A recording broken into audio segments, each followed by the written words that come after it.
சிவனும் அறியும் சிவனும் சுவாமி அனுதினமும் நான் மறவேன் அனுதினமும் நான் மறவேன் சுவாமி குருவை வணங்கினேன் குருவை வணங்கினேன் குருபாதம் தஞ்சமென்றேன் எல்லை வணங்கினேன் எல்லை வணங்கினேன் எல்லோரையும் தஞ்சமென்றேன்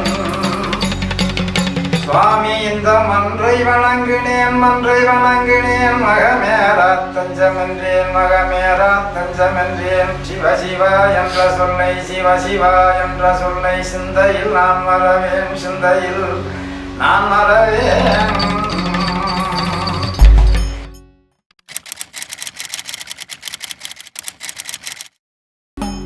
தென்னிந்தியாவின் தென்கோடி நகரமான மதுரை அருகில் அதிகாரக்கோட்டை என்ற ஊர் இருந்தது. இவ்வூரில் இருந்த சிவன் கோவில் பாண்டிய மன்னர்கள் வழங்கிய நன்கொடையில் பண்டாரத்தார்கள் சீரும் சிறப்புமாக பூசைகள் செய்து வணங்கி வந்தனர். இந்நிலையில் 13ஆம் நூற்றாண்டின் பிற்பகுதியில் பாண்டிய நாட்டிற்குள் அந்நியர்கள் படையெடுத்து வந்தனர். இந்த போரில் அதிகாரக்கோட்டையில் இருந்த சிவன் கோவிலை அந்நியர்கள் இடிக்க முயற்சித்தனர். சிவன் கோவிலை காக்க பூசாரிகளான பண்டாரத்தார்கள் அந்நியர்களை எதிர்த்து போர் புரிந்தனர். சிவன் கோவிலை காக்கும் போரில் பல பண்டாரத்தார்கள் உயிர் நீத்தார்கள். பெரும் படையுடன் வந்த அந்நியர்கள் உள்நாட்டு சதிகாரர்களின் உதவியுடன் அக்கோவிலை இடித்தனர். அதிகாரக்கோட்டை எங்கும் மரண ஓலம். கோவில் இல்லாத ஊரில் குடியிருக்க விரும்பாத பண்டாரத்தார்கள் அருகில் உள்ள ஊர்களுக்கும் நகரங்களுக்கும் குடிபெயர்ந்தனர். அந்நியர்கள் படையெடுப்பில் இடிக்கப்பட்ட கோவிலுக்கு நடுவில் ஆண்டிவேலன் பண்டாரத்தார் உள்ளிட்ட சில குடும்பங்கள் மட்டும் சொல்லி அல சாமியும் இல்லாம ஊரை விட்டு போக மனசும் இல்லாம அவ்வூரில் வசித்து வந்தனர். என்னோட பேர் பார்த்திபன். என்னோட பூர்வீகம் வந்து நெல்லுகுண்டுப்பட்டி. நாங்கள் இந்த ஊரில் தான் பல தலைமுறைகளாக இங்கே தான் நாங்கள் குடியிருக்கிறோம். இங்கே குடியிருக்கிறதுக்கு எங்களோட ஆதாரம் என்னென்னா அலனச்சியம்மன் கோயிலோட பரம்பரை பூசாரி நாங்கள். இப்போ வந்து கோயிலோட அறங்காவலராகவும் நாங்கள் தான் இருக்கிறோம். ஜடாவர்மன் சுந்தரபாண்டியன் காலத்தில் அதிகாரக்கோட்டை அப்படின்னு பேர் விளங்கின பெரிய கிராமமாக கள்ளங்காட்டில் உள்ள சிவன் கோயிலை சுற்றி பெரிய கிராமமாக இருந்தது. 13ஆம் நூற்றாண்டு 14ஆம் நூற்றாண்டு டைமில் அந்நிய படையெடுப்பு டயத்தில் இந்த எங்கள் கோயில் வந்து அந்நிய படையெடுப்பின் போது இடிக்கப்பட்டிருக்கு. இடிக்கப்படும் போது அங்கே இருந்த கிராம மக்கள் கோயிலை பாதுகாக்கிறதுக்காக மிகப்பெரிய போராட்டத்தை சந்தித்து சில உயிரிழப்புகளும் இங்கே ஏற்பட்டதாக வாய்வழி கதைகளில் இருக்குது. காலங்கள் ஓடின.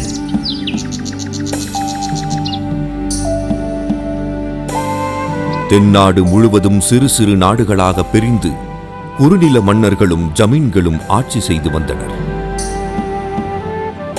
இன்றைய பொன்னமராவதி பகுதி அன்றைய காலகட்டத்தில் பொன்னி வளநாடு என்ற தனி நாடாக இருந்தது. அங்கு அந்தணர் ஒருவர் வாழ்ந்து வந்தார்.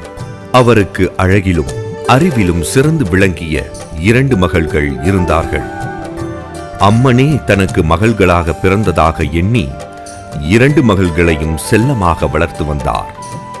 ஒரு நாள் மாலை பொன்னி வளநாட்டின் மன்னன் நகர்வலம் வந்தபொழுது அந்தணரின் 2 மகள்களையும் கண்டு அவர்களின் அழகில் மயங்கி மன்னர் அந்த பெண்களை தன் அந்தப்புரத்திற்கு அழைத்து வர ஆணையிட்டான்.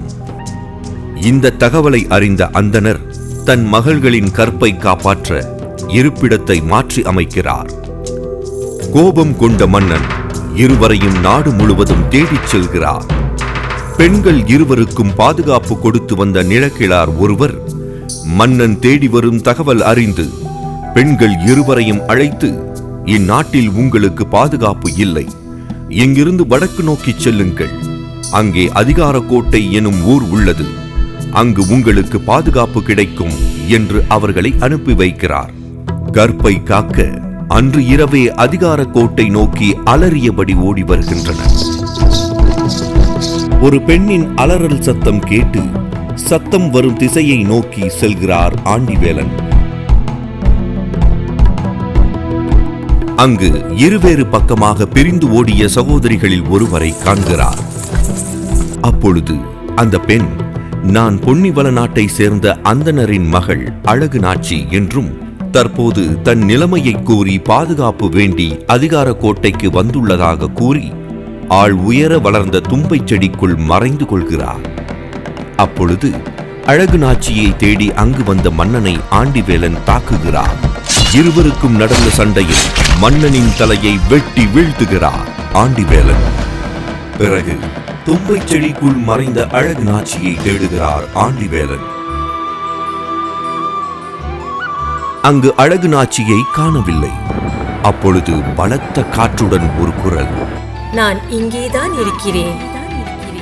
என்னை காத்த உன்னையும் இந்த மண்ணையும் காத்தருள்வேன். இங்கிருந்து எங்கேயும் செல்ல மாட்டேன் என்று ஒலிக்கிறது. கோவில் இடிக்கப்பட்டதால் மனம் உடைந்து போயிருந்த ஆண்டிவேலன் பண்டாரத்தார் கன்னியாக வந்து தெய்வமாக மாறிய இடத்தில் ஒரு சூலாயுதம் வைத்து வழிபடத் தொடங்கினார். காலங்கள் மாறியது. ஆண்டிவேலன் பண்டாரத்தார் அழகு நாச்சி அம்மனுக்கு நித்த பூஜை செய்து வழிபட்டு வந்தார். அழகு நாச்சி அம்மன் அருளால் அப்பகுதியில் செழிப்பானார்.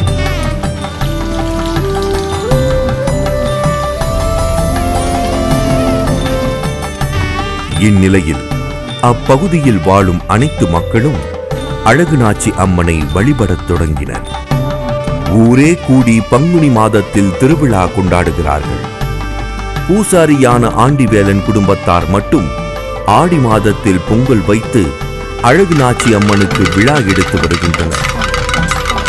அப்பகுதிக்கு அருள் பாலித்த அழகு நாச்சி அம்மன் கிராமத்திற்கு பொது தெய்வமானது. ஆண்டிவேலன் பண்டாரத்தார் வம்சத்தினருக்கு மட்டும் குலதெய்வமானது.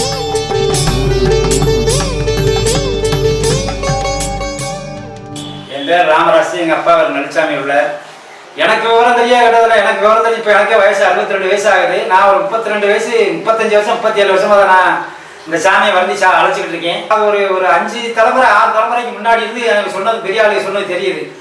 ஒரு தலைமுறைக்கு ஒரு 80 வருஷத்தை கணக்கு பண்ணாலும் 8, 40, 450 வருஷம் 500 வருஷம் அது வரும் கண்டிப்பாக. எங்களுக்குன்னு தனியாக நாங்கள் இந்த 5 கிராமத்தில் இருக்க மற்ற இதர சாதிக்காரர்களுக்கு வந்து எங்களுக்குன்னு ஒரு குலதெய்வம்னு தனித்தனியாக இருக்குது. எங்களுடைய பிள்ளை மூத்த பிள்ளையோ அடுத்த பிள்ளையோ பிறக்கிறதுக்கு வைக்கிறதுக்கு நாங்கள் செய்கிறது கூடாம எங்கள் குலதெய்வங்களுக்கு செஞ்சுதான் அப்புறம் அதை வந்து செய்வோம். அது எல்லா சமுதாயமே இருக்குது. பொதுவாக எல்லாத்தையும் பொதுமக்கள் மாதிரி தான் நாங்கள் நேசிக்கிறது. ஆனால் பண்டார வீட்டுக்கு மட்டும்தான் அது வந்து குலசாமின்னு சொல்லக்கூடிய இடத்துல. இப்போ நான் இருக்கேன்னு சொன்னால் நான் பேட்டி கொடுக்குறேன். ராமராசுங்கிற ஆள் நான் பேட்டி கொடுக்குறேன். நான் இருக்கேன்னு சொன்னால் எங்களுக்கு கீழளவு பக்கத்தில் எங்களுக்கு 3 சாமி, அதாவது ஐயனார் சாமி, வீரகாளியம்மன் சாமி, கருப்பு சாமின்னு எங்களுக்கு குலதெய்வம் தனியாக இருக்குது. நாங்கள் அதாவது முக்கியமான விசேஷங்களுக்கு நாங்கள் மொட்டை போடுறதோ அந்த முக்கியமான திருவிழா தேதி நடக்கும்போது நாங்கள் போய் சாமி போடுறோம். அதெல்லாம் செஞ்சுட்டு வந்து இந்த கோயிலை சாமி போடுவோம். ஆண்டிவேலன் வம்சத்தில் பிறக்கும் முதல் குழந்தைக்கு தங்கள் குலதெய்வமான அழகு நாச்சி அம்மன் அருள் வேண்டி அ என்ற முதல் எழுத்திலேயே பெயர் சூட்டி வந்தனர்.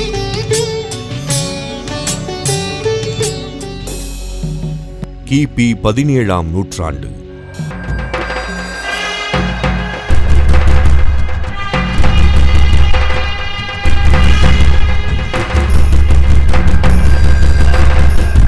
நூற்றாண்டுகள் கடந்து ஆண்டிவேலன் வழித்தோன்றலான அழகு பண்டாரம் என்பவர் அழகு நாச்சி அம்மனுக்கு நித்த பூஜை செய்து வழிபட்டு வந்தார்.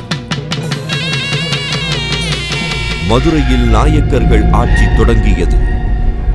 நாயக்க மன்னர்கள் நிர்வாக வசதிக்காகவும் வரி வசூல் செய்யவும் தங்கள் ஆட்சிக்கு உட்பட்ட பகுதிகளை பல பாளையங்களாக பிரித்தனர். ஒவ்வொரு பாளையத்திற்கும் ஒரு பாளையக்காரரை நியமித்தனர். அந்த வகையில் லிங்கம நாயக்கர் என்பவர் நத்தம் பகுதி பாளையக்காரராக நியமிக்கப்பட்டார். அவர் அதிக வரி வசூல் செய்து மன்னரிடம் நற்பெயர் எடுக்க வேண்டும் என்ற எண்ணத்தில் மக்கள் மீது அதிகமான வரிகளை விதித்தார். விளையும் பயிர்களை எல்லாம் வரியாக கொடுத்து விட்டால் எப்படி வாழ்வது என மக்கள் துன்பப்பட்டனர். உழைப்பவன் கைக்கு கிடைக்காத பயிர் விளைந்தால் என்ன, விளையாவிட்டால் என்ன என்று எந்த தெய்வம் ஆணையிட்டதோ பன்றி உருவத்தில் ஒரு மாய மிருகம் அப்பகுதியில் விளையும் பயிர்களை எல்லாம் நாசம் செய்து கொண்டிருந்தது. விளைச்சல் இல்லாததால் வரி வசூலிக்க முடியாத லிங்கம நாயக்கர் அந்த மாய மிருகத்தை வேட்டையாடி அழிப்பவர்களுக்கு தக்க சன்மானமும் மரியாதையும் வழங்கப்படும் என தண்டோரா மூலம் அறிவித்தார். வேட்டைக்கு சென்ற யாரும் வீட்டுக்கு திரும்புவதில்லை என்ற பயத்தில் எவரும் காட்டுக்குள் செல்லவே பயந்தனர். இந்நிலையில் அதிகாரக்கோட்டை அழகுநாச்சி அம்மன் கோவில் பூசாரியான அழகு பண்டாரம் வேட்டையாடுவதில் வல்லவர் என்பதை அறிந்த லிங்கமநாயக்கர் அழகு பண்டாரத்திற்கு ஓலை அனுப்புகிறார். பயிர்களை அழிக்கும் மாய மிருகத்தை வேட்டையாடி கொள்ள மறுக்காமல் வர வேண்டும், இது மன்னரின் உத்தரவு என்ற செய்தி உள்ளது. யாராலும் வெல்ல முடியாத மாய மிருகத்தை நான் எப்படி கொல்ல முடியும்? காட்டிற்குள் சென்றால் மிருகம் என்னை கொன்றுவிடும், செல்லாவிட்டால் அரசன் என்னை கொன்று விடுவான், போகாமலும் இருக்க முடியாது என்று கவலையுற்ற அழகு பண்டாரம் அழகுநாச்சி அம்மன் கோவிலுக்கு சென்று தன்னிடம் உள்ள ஈட்டியை வைத்து வணங்குகிறார். வேட்டையில் தான் வெல்ல வேண்டும் என்றும், வேட்டைக்கு செல்லும் நான் திரும்பி வரவில்லை என்றால் எனது 4 ஆண் குழந்தைகளையும் நீதான் காத்தருள வேண்டும் என்று வேண்டுகிறார். அழகுநாச்சி அம்மனிடம் வேண்டிய பிறகு அழகு பண்டாரத்திற்கு ஒரு புதிய தெம்பும் மனதில் நம்பிக்கையும் வருகிறது. அன்றே இரவோடு இரவாக மலைப்பகுதியில் உள்ள காட்டிற்கு செல்கிறார். அடர்ந்த காடு முழுவதும் திக்கு தெரியாமல் சுற்றி அலைகிறார். அழகு பண்டாரத்தின் கண்களுக்கு அந்த மாய மிருகம் தென்படவே இல்லை. 3ஆம் நாள் காலை அடர்ந்த காட்டுப்பகுதியின் காவல் தெய்வமான கரகப்பாறை கருப்புவின் நீளமான அருவாளை காண்கிறார். அப்பொழுது தன் 4 குழந்தைகளையும் நினைத்து கரகப்பாறை கருப்புவிடம் நான் அந்த மிருகத்தை கொன்று வெற்றியுடன் ஊர் திரும்ப வேண்டும் என்று மனமுருகி வேண்டுகிறார். அந்த நொடியில் அழகு பண்டாரத்தின் மீது கரகப்பாறை கருப்பு இறங்கியதால் காடே அதிரும்படி கூக்குரலிட்டு சாமியாடினார். அப்பொழுது தன்னிடம் இருந்த ஈட்டியை எடுத்து வடக்கு திசை நோக்கி வீசுகிறார். அங்கே ஒரு மிருகத்தின் மரண ஓலம் கேட்கிறது. உடனே மயங்கி விழுந்து சற்று நேரத்தில் எழுந்த அழகு பண்டாரத்தால் மிருகம் விழுந்த திசையை கணிக்க முடியவில்லை. அப்பொழுது காட்டின் தென்கிழக்கு திசையிலிருந்து கரகப்பாறை கருப்புவின் அசிரிரி குரல் ஒலித்தது. நேராக மலை மேல் ஏறிச்சு, அங்கே ஒரு குதிரை சிலை முன் ஈட்டி பாய்ந்த நிலையில் ஒரு மிருகம் கிடக்கும். அந்த மிருகத்தின் முன்னங்கால் வலது தொடைப்பகுதியை வெட்டி எடுத்துச் சென்று நத்தம் சந்தையில் விற்றுவிட்டு அந்த பணத்தில் சிறுமலை வாழைக்கனிகளை வாங்கி வந்து கரகப்பாறை கருப்புசாமி பாறையின் மீது வைத்து படையலிட்டு வணங்கி அதில் ஒரு பங்கை எடுத்துக்கொண்டு திரும்பி பார்க்காமல் சென்று உன்னுடைய 4 குழந்தைகளுக்கு மட்டும் கொடு என்று அக்குரல் ஒலித்தது. கரகப்பாறை கருப்புசாமி அருளியபடி சிறுமலை வாழைக்கனிகளை வாங்கி தலையில் சுமந்தவாறு காட்டு வழியில் நடந்தே சென்று கனிகளை கரகப்பாறை கருப்புசாமி பாறையின் மீது வைத்து படையலிட்டு வணங்கி என் தலையை காத்தது போல் என் தலைமுறையையும் காக்க வேண்டும் என்று வேண்டிக் கொண்டு தன் பங்கிற்கு உண்டான கனிகளை மாற்றி தலையில் சுமந்தவாறு திரும்பி பார்க்காமல் கோவிலிலிருந்து நடந்தே அதிகார கோட்டையில் உள்ள தன் வீட்டிற்கு வந்து தன் 4 குழந்தைகளுக்கு மட்டும் அந்த கனிகளை ஊட்டிவிடுகிறார். அப்பொழுது யாரோ தன்னை பின்தொடர்ந்து வந்தது போல் உணர்ந்த அழகு பண்டாரம் கரகப்பாறை கருப்புசாமி தன்னுடனே தன் தலைமுறையை காக்க வந்துள்ளதாக எண்ணி அழகுநாச்சி அம்மனுக்கு அருகிலேயே கரகப்பாறை கருப்பு அருவாளை ஊன்றி வைத்து வணங்கத் தொடங்கிய அழகு பண்டாரம் அன்றிலிருந்து ஒவ்வொரு ஆண்டும் அழகுநாச்சி அம்மனுக்கு ஆடிப்பொங்கல் வைத்து வணங்கிய பிறகு நத்தம் பழ சந்தைக்கு சென்று சிறுமலை கனிகளை வாங்கி அங்கிருந்து நடந்தே கரகப்பாறை கருப்புசாமி கோவிலுக்கு சென்று பழங்களை வைத்து படையலிட்டு வணங்கி மீண்டும் தன் வீட்டிற்கு வருவதை தன் வாழ்நாள் முழுவதும் வழக்கமாக்கிக் கொண்டார். என் பேர் உமாபதி. நாங்கள் ஒரு கருப்புசாமியாடி குடும்பம். குறிப்பாக எங்கள் தாத்தா ஒரு 47 வருஷம் அந்த கருப்புசாமியை தூக்கி ஆடியிருக்காரு. அதுக்கப்புறம் வந்து எங்கள் அப்பா ஆடிருக்காங்க. என்னுடைய அப்பாவில் வந்து கிட்டத்தட்ட ஒரு 22 வருஷம் ஆடிருக்காரு எங்கள் அப்பா. காப்பு கட்டினதுக்கப்புறம் பார்த்தீங்கன்னா அவருடைய மனநிலைகளே வேறு மாதிரி இருக்கு. அப்படின்னா கருப்புசாமி வந்து தனக்குள்ளே இறங்கின ஒரு உக்கிர நிலையோடையே அவரை பார்ப்பேன். எங்களுக்கே சமயத்தில் பயமாக இருக்கும். ஆடி மாதம் பங்குனி திருவிழா இது ரெண்டுலையுமே பார்த்துருக்கேன் நான். அவர் ஆடி வந்து நின்று அவர் வந்து வாக்கு சொன்னார்னா அது அத்தனையும் அப்படியே பழிக்கும். அந்தளவுக்கு என்ன குறிப்பாக அது அந்த அந்த வீச்சருவா அந்த சாட்டையை பிடிச்சி சுற்றி நின்று அந்த கண்ணை உருட்டி அப்படி முழிச்சு இப்படி பார்த்து சொல்லும்போது அந்த வாக்கு அவர் சொன்ன அத்தனையும் இந்த 22 வருஷம் நான் பார்க்குறேன். சொன்ன வாக்கு இதுவரை வீண் போனதே இல்லை.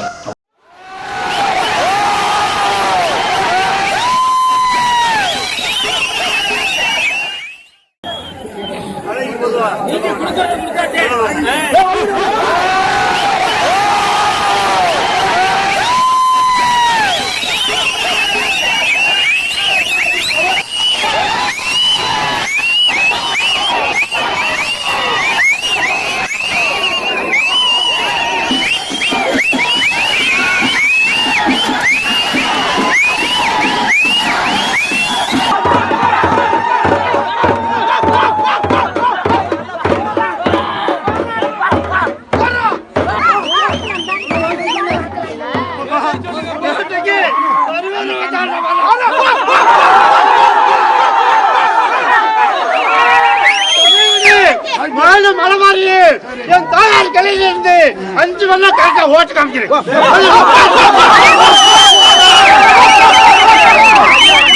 அன்றிலிருந்து தன் வம்சத்தில் பிறக்கும் முதல் குழந்தைக்கு தங்கள் குலதெய்வமான அழகுநாச்சி கரகப்பாறை கருப்புசாமியின் முதல் எழுத்தான அ அல்லது க என்ற முதல் எழுத்திலேயே பெயர் சூட்டி வந்தனர். இது 12 பிறந்தது. பார்க்கப்பட்டது கிருநாள்பட்டை 58 கல்யாணம் நடந்துச்சு. அதில் இருந்து நாங்கள் அலங்கத்தேம்மா கோயிலுக்கு போய் சாமி கும்பிட்டு பொங்க வச்சு வருவோம். வருஷம் நடந்து போவோம். அப்பெல்லாம் தலைப்பிள்ளைகளுக்கு தேர் அழகு பண்ணுறோம். அழகு பெரிய அழகு சின்ன அழகு ரெண்டு பேர் வச்சு பொங்கல் பிள்ளைகளுக்கு அழகுன்னா கருப்பாகி அப்படின்னு தேர் வைப்பாங்க. ஆமாம், ஆம்பளை பிள்ளைகள் தான் நாங்கள் கருப்பையானே வைப்போம். சுமார் 400 ஆண்டுகளாக அழகு பண்டாரத்தின் வாரிசுகள் இந்த பக்தி பயணத்தை தொடர்கிறார்கள். 1990களுக்கு பிறகு ஏற்பட்ட உலகமயமாக்கலுக்கு பின் இந்தியா போன்ற வளரும் நாடுகளில் பெரும் மாற்றங்கள் ஏற்பட்டன. சிறிய கிராமங்களில் இருந்தும் இளைஞர்கள் அயல் நாடுகளுக்கு பணிக்குச் செல்ல தொடங்கினர். அழகு பண்டாரத்தின் வாரிசுகளும் விதிவிலக்கல்ல. அவர்களும் உலகமெங்கும் சென்று பொருளீட்டத் தொடங்கினார்கள். இது 500-600 வருஷமாக எங்கள் முன்னோர்கள் கடத்தி வந்த செவிவழி கலை. இது நாங்கள் இன்றைக்கு நாங்கள் அதை ஃபாலோ பண்ணியிருக்கோம். நாங்கள் வெளிநாடு பல துறைகளில் எங்கள் ஆளுநர் தொழில் வேலை பார்க்குறாங்க. வெளிநாட்டுக்கு நாங்கள் வந்துருக்கோம். இருந்தாலும் எங்கள் குலதெய்வ வழிபாடை நாங்கள் எப்போதும் விட்டதில்லை. எங்கள் சாமி எங்களுக்கு சொல்கிற ஒரே வார்த்தை, நீ எந்த திசை போனாலும் என்னை நினச்சிக்கிட்டு போடா, அவன் தலைமாடு காக்கிறேன். அந்த தலைமாடு காக்கிறேங்கிற ஒத்த வார்த்தையில் மொத்தமாக அடங்கியிருக்கு. அந்த 4 பேர பங்காளிகளுக்கும் அந்த பட்டம் வந்து எங்களுக்கே உரித்தானது. அந்த பட்டம் வந்து அதிகாரத்தானுங்கிறது. நாங்கள் ஒவ்வொரு இடத்துலையும் எங்கள் கம்மா பேரும் அதிகார கம்மா, எங்கள் ஆத்தா பேரும் அதிகாரத்து அழகுநாச்சின்னு தான் பேர். அதே மாதிரி நாங்கள் வணங்கக்கூடிய எல்லா இடத்துலையும் எங்களுக்கு அதிகாரங்கிறது பட்டமாக வந்து அமையும். பல்வேறு நாட்டில் நாங்கள் பரவி வாழ்கிறதுனால இது எங்களுக்கு பயமாக இருக்குது. ஏன்னா வர ஜெனரேஷனுக்கு வந்து இதெல்லாம் வந்து ஆவணப்படுத்தி காமிக்கணும், இதை வந்து முறைப்படுத்தி இது இப்படிலாம் வாழ்ந்துருக்காங்க, இதெல்லாம் நம்மளோட அடையாளம் அப்படின்னு சொல்லி காமிக்கணும்னு இதுக்கு பேர் முயற்சி எடுத்து செயல்படுத்தக்கூடிய அன்பு சித்தப்பா ஓவிய கவிஞர் மண்ணின் எழுத்தாளர் பாசமிகு உமாவதி சித்தப்பா அவர்களுக்கு இந்த நேரத்தில் நெஞ்சார்ந்த நன்றியை தெரிவிச்சுக்கிறோம். நாங்கள் இங்கே சிங்கப்பூரில் எங்கள் பங்காளிகள் எல்லாரும் சேர்ந்து ஒரு ஃபண்டு மாதிரி வச்சுருக்கோம். நாங்கள் இங்கே உள்ள ஒரு தொகையை அங்கே நாங்கள் அனுப்புவோம். ஒரு ஆள் இருந்ததை ஒரு 4 பங்காளிகள் ஆக்கி இப்போ நாங்கள் ஒரு 300-400 தலைக்கட்டுக்கு உருவாக்கிட்டு இதுக்கு முக்கிய காரணம் அருணாச்சலம் கரகப்பாறை அவங்களோட அருள்னால தான் பல பெரிய வளர்ச்சி எங்களை கொண்டாந்துருக்குன்னா அது எங்களோட சாமி தான். அதை நாங்கள் முழுசாக நம்புகிறோம். ஒவ்வொரு ஆண்டும் பங்குனி மாதத்தில் அழகு நாச்சியம்மன் கோவில் ஊர் பொது திருவிழா நடைபெறுகிறது. தொல் தமிழர் குடியினர் ஆடியில் விதை விதைப்பதற்கு முன் தங்கள் குலதெய்வங்களுக்கு பொங்கல் வைத்து படையல் செய்வது தமிழர்களின் மரபாகும். அதன் பிறகு ஒவ்வொரு ஆண்டும் ஆடி மாதம் முதல் வெள்ளிக்கிழமையில் அழகு நாச்சியம்மன் சாமியாடி மற்றும் கரகப்பாறை கருப்பு சாமியாடி தலைமையில் ஒரு குழுவினர் கரந்தமலை சென்று நீரூற்றில் நீராடி மலைமேல் இருந்து புனித நீரை எடுத்துக்கொண்டு நேராக அழகர் கோவில் செல்கின்றனர்.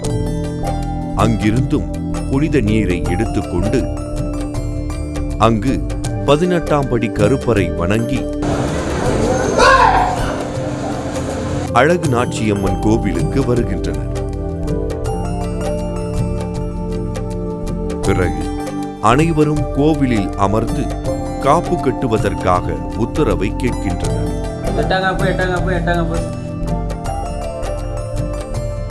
அம்மனிடமிருந்து திருவலம் மூலம் அனுமதி கிடைத்த பிறகு ஆடி பொங்கல் வைக்கும் தேதியை முடிவு செய்து திருவிழாவிற்கு காப்பு கட்டுகின்றனர்.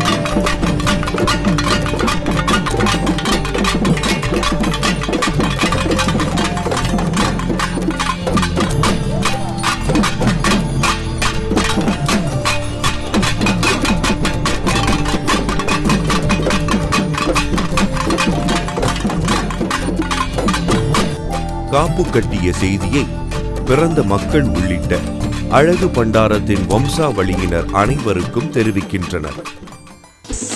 அரசு உத்தியோகத்தில் காவல்துறையில் இருந்துட்டு சட்டத்திட்டங்களை என்ன இருக்குங்கிறதையும் பார்த்துட்டு இங்கே கிராமத்தில் வந்து சாமியாடி அப்படிங்கிறத ஒரு பார்வையாக பார்க்கும்போது ஒரே ஒரு 6 மாத காலமாக எனக்கு குழப்பமாக இருந்துச்சு. அப்புறம் எனக்கா ஒரு தரிசனங்களில் வந்து நீ என்னை நினச்சி வந்து பேசினதுனாலே நான் இருக்கேன்னு தான் அர்த்தம் அப்படிங்கிற மாதிரி எனக்கு ஒரு நல்ல அந்த வார்த்தை வந்து எனக்கு ஒரு இதாக வந்து கிடச்சிச்சு. நம்ம மனசு வந்து கரெக்டாக இருந்ததுன்னா அதுக்கு இறைவன் வழி விடுறாரு. அந்த கருப்புசாமி அழகனாச்சி அவங்க பார்த்துக்கிறாங்க. காப்பு கட்டிய பிறகு அழகு பண்டாரத்தில் வம்சாவளியினர் அத்தனை பேரும் உலகில் எந்த மூலையில் இருந்தாலும் விரதத்தை கடைபிடிக்க தொடங்குகின்றனர். குறிப்பிட்ட தேதியன்று அதிகாலையில் நெல்லுக்குண்டுப்பட்டி மந்தையில் கூடும் அனைவரும் பால்குடம் எடுத்துக்கொண்டு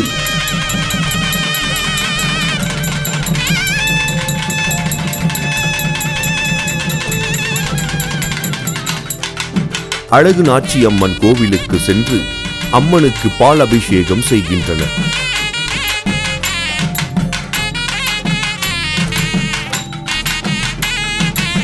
பிறகு அன்று பிற்பகலில் அதிகார கோட்டையில் உள்ள சாமி திடலில் ஒன்று கூடுகின்றனர்.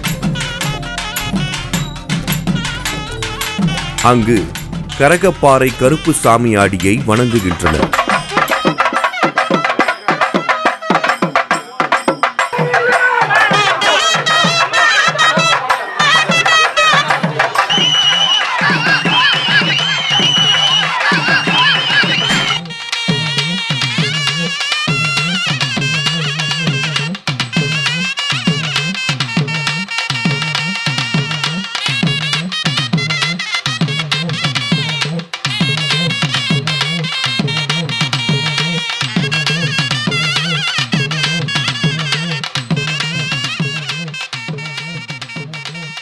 பின் நெல்லுக்குண்டுப்பட்டி மந்தைக்கு வந்தடைகின்றனர்.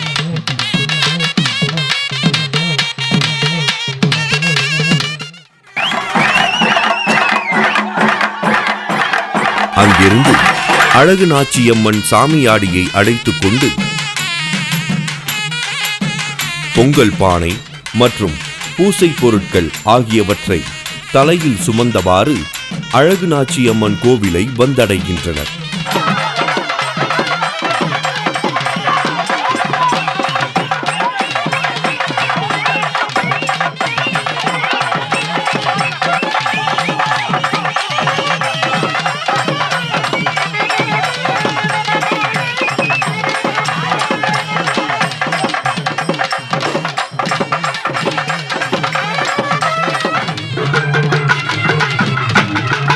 கோவில் திடலில் கூடியிருந்த அழகு பண்டாரத்தின் வம்சாவளியினர் அனைவரும் ஒன்று கூடி பொங்கலிட்டு அழகு நாச்சியம்மனை வணங்குகின்றனர். ராமசாமி விஷாலாட்சியினுடைய மகள் காந்திமதி நல்ல வசதி வாய்ப்பாக இருந்தோம், வீடு வாசலாம் இழந்துட்டோம். அதனால மன வெறுப்பு 10 வருஷமாக நான் பொங்கக்கூடியே தூக்காமல் இருந்தேன். என்னைக்கு என் வீட்டுக்கு திருப்பி போகிறோடி அப்போ தூக்குறேன்னு ஏதோ கனவுல என்னையோட போட்டி ஓட்டுக்கு நீ இருக்கிறியடின்னு கேட்டுச்சு. அதனால அடுத்த வருஷம் என்ன செஞ்சேன், பொங்க கூட தூக்கி போனேன்னா அந்த 10 வருஷம் பொங்க கூட தூக்கலைன்னு அந்த வருஷம் என் பொங்க பானைய சீக்கிரமே பொங்கலை. அப்புறம் எங்கள் அத்தை மேலே அருள் ஏண்டி அழகி இப்படி சோதிக்கிறேன், அவளை எல்லாத்தையும் செல்வாக்கு பூரா குறைச்சிட்டேன், பொங்குறது கூட ஏண்டி இப்படி தாமதப்படுறேன் அப்படின்னு 90 அள்ளி போட்டதுக்கு பிறகு பொங்குச்சு. அடுத்த வருஷம் பானையா என் பானை பொங்குச்சு. இன்னைக்கே அந்த அழகியையும் கராப்பாறையும் தான் நினைச்சுக்கு இருக்கேன். அழகு பண்டாரத்தின் வம்சாவளியினர் தங்கள் குலதெய்வமான அழகு நாச்சியம்மனுக்கு பிறந்த மக்கள், மருமக்கள், பங்காளிகள், மைத்துனர்கள் உள்ளிட்ட அனைவரும் ஒன்று கூடி பொங்கல் வைத்து தங்கள் குலதெய்வத்தை வழிபடும் ஒரு குடும்ப விழாவாகும். அப்பகுதியில் வாழும் அனைவரும் அழகு நாச்சி அம்மனை வணங்கினாலும் அழகு நாச்சி அம்மனின் பெயர் சொல்லும் பிள்ளைகள் இவர்கள் மட்டுமே. பரபரப்பான வாழ்க்கைச் சூழலுக்கு இடையிலும் வாகன வசதிகள் இருந்தாலும் தன் முப்பாட்டன் நடந்து சென்ற அதே பாதையில் ஒவ்வொரு ஆண்டும் ஆடி மாதம் வளர்பிறையில் முதல் வெள்ளிக்கிழமை பொங்கலிட்டு ஞாயிற்றுக்கிழமை அதிகாலையில் 4 கரை பங்காளிகள் அனைவரும் காலை விரதம் இருந்து அழகு நாச்சியம்மன் கோவிலில் ஒன்று கூடி காலணிகள் அணியாமல் சுமார் 15 கிலோமீட்டர் நடந்தே சமுத்திராப்பட்டி ஊர் மந்தைக்கு வருகின்றனர். இந்த காணிக்கையெல்லாம் வருஷம் ஆண்டுதோறும் ஒன்று சேர்த்து அந்த காசை சிறுகுடியில் கொண்டு போய் சமுத்திராப்பட்டிங்கிற ஊரில் வேல்பு மதயாத்திரை பலன் நகரத்தார் வேலு இறங்குற மண்டபத்தில் நாங்கள் கூட்டம் போட்டு அப்போ என்னென்னா வீட்டுக்கு காப்படி அரிசியோ கொண்டு போய் அதெல்லாம் ஒன்று சேர்த்து அன்னதானமாக சாப்பிட்டு போகிறவங்க சாப்பிட்டுக்கிட்டு மன மகிழ்ச்சியாக திரும்பி வருவோம். இப்போ சிங்கப்பூரில் இருக்கிற இளைஞர்கள் பெரிய லெவலில் பண்ணி அன்னதானங்கிறத காலட்டி பண்ணாகவும் மத்தியான சாப்பாடாகவும் எங்களுக்கு கொடுத்துட்றாங்க. அதுக்கு என்னுடைய சார்பில் இந்த சிங்கப்பூர் இளைஞர்களுக்கு என்னுடைய மனமார்ந்த நன்றியையும் பாராட்டுகளையும் தெரிவித்து அங்கு அமர்ந்து பங்காளிகள் அனைவரும் தங்கள் பணம் வாங்குவதற்கான பங்கு தொகையை சாமியாடியிடம் கொடுக்கின்றனர். அங்கிருந்து நடந்து நத்தம் நகருக்கு வந்தடைகின்றனர். பண்டாரம் சமுதாயத்திலேருந்து பல 100 ஆண்டு காலமாக நம்மள்கிட்ட சிறுமலை வாழைப்பழம் தான் வாங்கிட்டு இருக்காங்க.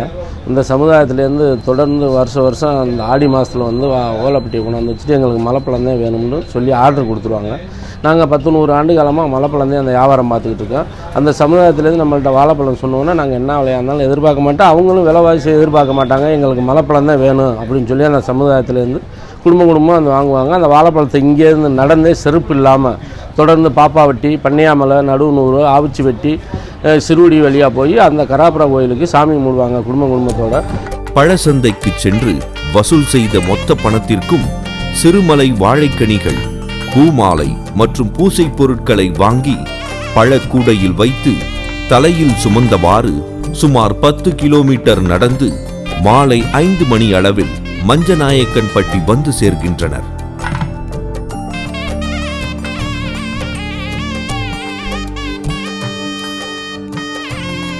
அருகில் உள்ள நீர்நிலைகளில் நீராடிவிட்டு மீண்டும் பழக்கூடையை தலையில் சுமந்தபடியே சுமார் 7 மணி அளவில் சிறுகுடி மலை அடிவாரத்திற்கு வந்தடைகின்றனர்.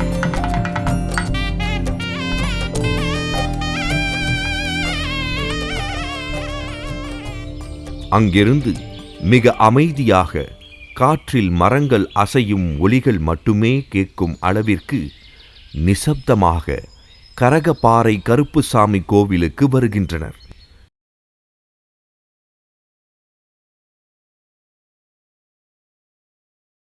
அங்கே காத்திருக்கும் கரகப்பாறை கருப்பு கோவில் பரம்பரை பூசாரிகள் இவர்களை வரவேற்று பழக்கூடைகளை கருப்புசாமி காலடியில் இறக்கி வைக்கிறார்கள். அனைவரும் கருப்புசாமி உத்தரவிற்காக காத்திருக்கிறார்கள்.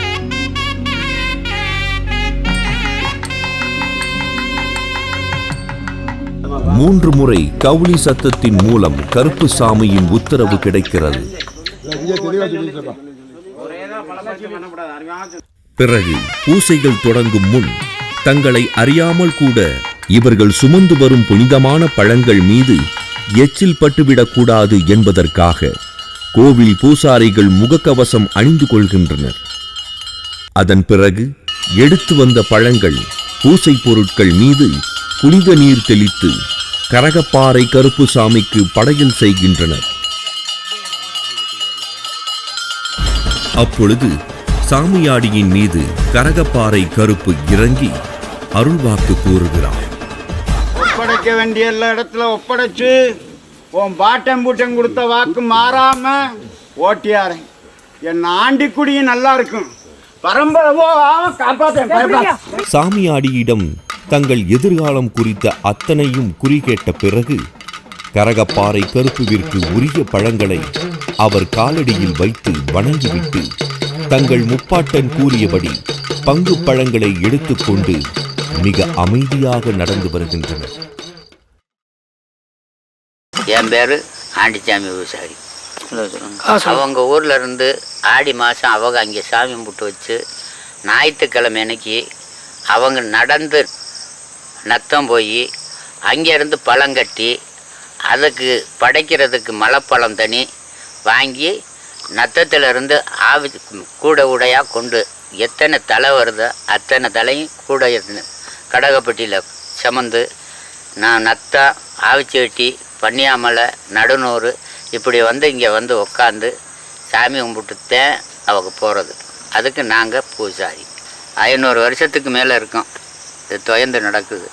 இரவு சுமார் 10 மணி அளவில் சிறுகுடி மந்தைக்கு வந்து தங்குகின்றனர். மறுநாள் அதிகாலை எழுந்து நீராடிவிட்டு அழகு நாச்சியம்மன் கரகப்பாறை கருப்பு இருக்கும் திசைகளை நோக்கி வணங்கிவிட்டு அங்கிருந்து மீண்டும் பழக்கூடையை சுமந்தவாறு நடந்து வளையங்குளத்துப்பட்டி வந்து சேர்கின்றனர். அங்கு அவரவர் வழங்கிய பங்கு தொகைக்கு ஏற்ப பழங்களை பிரித்துக் கொள்கின்றனர். பின்னர் அந்த ஆண்டிற்கான வரவு செலவு கணக்குகளை சரிபார்க்கின்றனர். இதனை அடுத்து பல ஆண்டுகளாக இவர்கள் பின்பற்றி வரும் கூட்டுறவு முறையில் சாமி பெயரில் 4 கரை பங்காளிகளுக்கும் உரிய பொது பணத்தை ஏலத்தின் முறையில் யாருக்கு தேவையோ அவர்களுக்கு வழங்குகின்றனர். யாராருக்கு காசு வேணுமா என்ன 2 பேரும் சாமினை போட்டுக்கிறோங்க. போட்டுக்கிட்டு வேணும் அவசரம் வேணும்னா ஒரு மினிமம் வைங்க. ஒருத்தர் 50,000 ரூபாய் வியாபார முடியாது. நம்ம காசுல ஒரு 10 ரூபா 5 ரூபாய் அப்பப்போ கொடுத்து உதவி பண்ணுங்க. அவ்வாறு பணம் பெறுபவர் அடுத்த ஆண்டு இதே நாளில் அவர் பெற்ற தொகையுடன் சிறு தொகையை சேர்த்து தர வேண்டும். இந்த சுழற்சி முறையில் சாமிக்காக சேர்த்துள்ள பொது பணம் கூடுகிறது. இதனிடையே பழக்கூடை சுமந்து வந்த இளைஞர்களும் சிறுவர்களும் அங்கு மந்தையில் இருக்கும் இளவட்ட கல்லை தூக்கியும் சிலம்பம் சுற்றியும் விளையாடுகின்றனர்.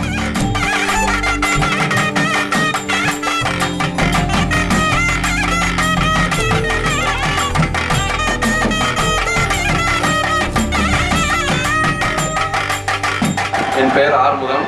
ஆடி மாதம் முதல் வெள்ளியோ 2ஆவது வெள்ளியோ எங்களுக்கு தகவல் சொல்லுவாங்க. இந்த மாதிரி பிறந்த பிள்ளை நான் வந்து அவங்க வழியில தான் பொண்ணு எடுத்திருக்கேன். அதனால எங்களுக்கு வந்து மாமிச்சம் உறவு இருக்கும்போது நாங்கள் பெண்களை சார்ந்தவங்க நாங்கள் வந்து சேவல் கொண்டு போய் அங்கே பொங்க வச்சு சாமி கும்பிட்டு எப்படி நைட்டு 10-11 மணி ஆயிடும். கிட்டத்தட்ட ஒரு 500-600 பேர் வருவோம். வந்து அங்கே போகும்போது அந்த ஊர்களுக்கு வரும்போதே இந்த மாதிரி பண்டார சமூகத்திலேருந்து வந்திருக்காங்கப்பா அப்படிங்கும்போது எல்லாரும் பயபக்தியாக தான் வந்து இருப்பாங்க. வந்து இந்த மாதிரி ஊர்களும் நல்லா ஒற்றுமையாகவும் எங்களுக்கு நல்லா அவங்களுக்கு வழிவகை செஞ்சு கொடுப்பாங்க. நிறைவாக தங்கள் பங்கிற்கு உண்டான பழங்களை எடுத்துக்கொண்டு நடந்தபடியே அவரவர் வீடுகளுக்கு செல்கின்றனர். சுமந்து வந்த கனிகளை வீட்டில் வைத்து விளக்கேற்றி வணங்கிய பின் தங்கள் வருகைக்காக காத்திருந்த குடும்பத்தினர்களுக்கு கொடுக்கின்றனர்.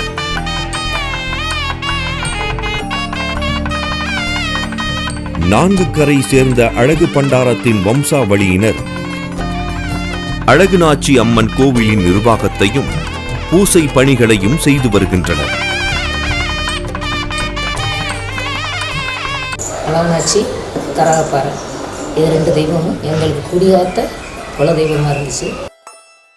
சம்பாதிக்கிறதுக்கு வழி இல்லையே, பிள்ளைகளை வளர்க்கணுமேனு சொல்லும்போது நான் வெளிநாட்டுக்கே போகணும் அப்படின்னு சொல்லும்போது எனக்கு பாஸ்போர்ட் எடுத்து பாஸ்போர்ட் வந்துடுது. சாமிகிட்ட போய் கேட்டோம். அந்த சாமியாடி சொன்னார் 3 மாதம் 90 நாள் பொறுப்பு நான் சொல்கிறேன் அப்படின்னு சொல்லிச்சு. அவர் அந்த சாமியாடி இறந்துட்டார். இவங்களுக்கு மேலே அந்த சாமியை 1 மாதம் சென்று அழைச்சிடுறாங்க. அழைச்ச உடனே எங்கள் வீட்டுக்காரவங்க மேலே இந்த சாமி வந்துடுது. நான் நல்லா தராப்பறேன்னு சொல்லி எங்கள் வீட்டுக்காரவங்க மேலே வந்து இந்த தெய்வம் குத்த வச்சுருக்காங்க. அதை ஆடி கடைப்பிடிச்சிக்கிட்டு வராங்க. வருங்காலத்தில் செருப்பு போட மாட்டாங்க, அடுத்தவர்களை சாப்பிட மாட்டாங்க. எத்தவர்களாக இருந்தாலும் பிறந்தவர்களாக இருந்தாலும் அண்ணன் தம்பி வீட்டிலையோ அக்கா தங்கச்சி வீட்டிலையோ தனி முடிக்க மாட்டாங்க.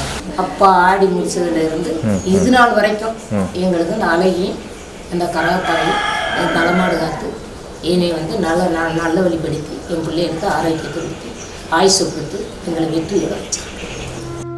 கடும் மழையோ சுடும் வெயிலோ, ஊரெங்கும் பஞ்சமோ, உலகெங்கும் வியாதியோ, எத்தனை இடர் வந்தாலும் அழகுநாச்சியம்மன் கோவிலில் நித்த பூசை நின்றதில்லை. வானை எட்டும் கோபுரம் உள்ள எத்தனையோ கோவில்களில் கூட இத்தனை ஆண்டுகளாக நித்த பூசை செய்யப்பட்டு இருக்குமா என்பது கேள்விக்குறியே. இக்கோயிலில் பண்டாரங்கள் மட்டுமே பூசை செய்கிறார்கள். 13ஆம் நூற்றாண்டில் இருந்து இன்று வரை இந்நிலத்தின் மொழியான தமிழில் மட்டுமே அர்ச்சனை செய்யப்படுகிறது. எங்கள் தாத்தா எங்கள் பாட்டன் காலத்தில் சொல்லி கொடுத்த வரமுறைப்படி நாங்கள் தமிழில் அர்ச்சனை பண்ணி கொடுக்குறோம். ஒரு அசரீரி, ஒரு மனிதன், ஒரு வாக்கு, ஒரு நிகழ்வு, ஒரு குடும்பம். பூட்டன் செய்த சத்தியத்திற்காக அவர் சுமந்த பழக்கூடையை தன் மகன்களிடம் தந்து தொடர செய்கிறார்.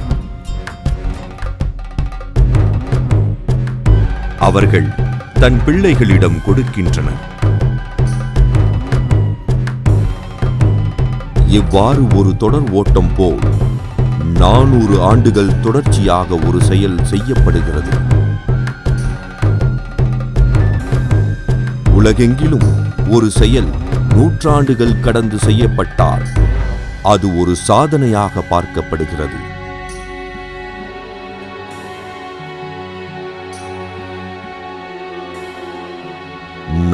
ஆண்டுகளுக்கு மேலாக ஒரு மனிதனின் வாரிசுகள் ஒரே குடும்பத்தினர் தொடர்ந்து ஒரு செயலை செய்து கொண்டிருப்பது அவர்களின் இறை பக்திக்கு மட்டும் சான்றல்ல, தன் முப்பாட்டன் மீது வைத்திருக்கும் மரியாதைக்கும் இதுவே சான்று.